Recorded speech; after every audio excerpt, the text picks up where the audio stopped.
Hello mga kalingap, welcome to my YouTube channel. Bago po ang lahat, ay huwag po nating kalimutang mag-like and share at i-click ang notification bell, para lagi kayong updated sa aking mga bagong video. Maraming salamat po sa patuloy ninyong pagsuporta, kay Kuya Val Santos Matubang at kay Kalingap Rab.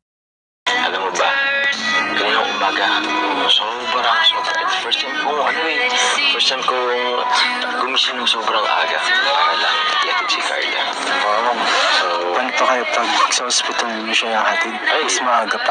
Mas maaga pa. At saka dun sa hospital bro, if ever man, walang kung may emergency, kailangan din talagang ihatid si Carla. So, dito pa lang sa school, pinapractice ko na yung pagiging maaga mo.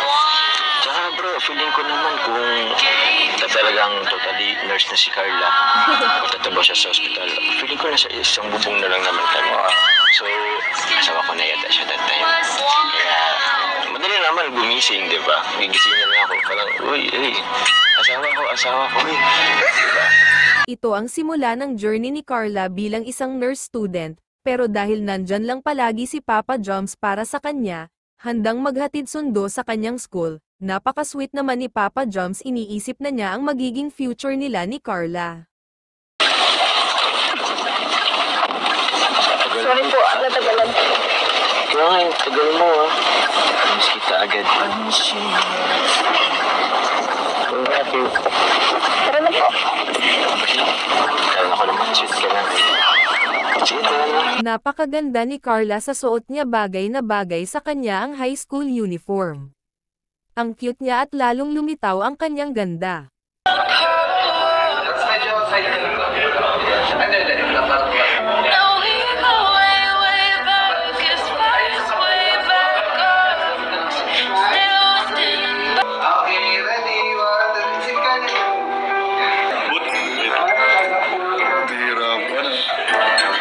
Sinunod ako ni Kuya sa bahay.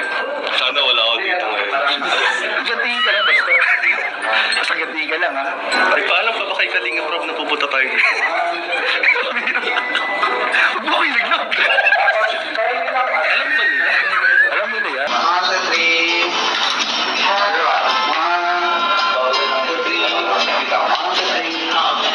Sa post nga nilang ito ay biglang nagulat si Carla at nasapak niya si Papa Joms. Nagulat naman si Papa Joms sa ginawa ni Carla at nagtawanan na lang sila. Tapos try na ako ng seryoso.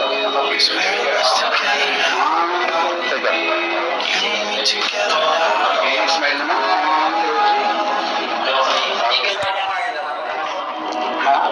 Hanggang dito na lang at maraming salamat po sa panonood mga kalingap.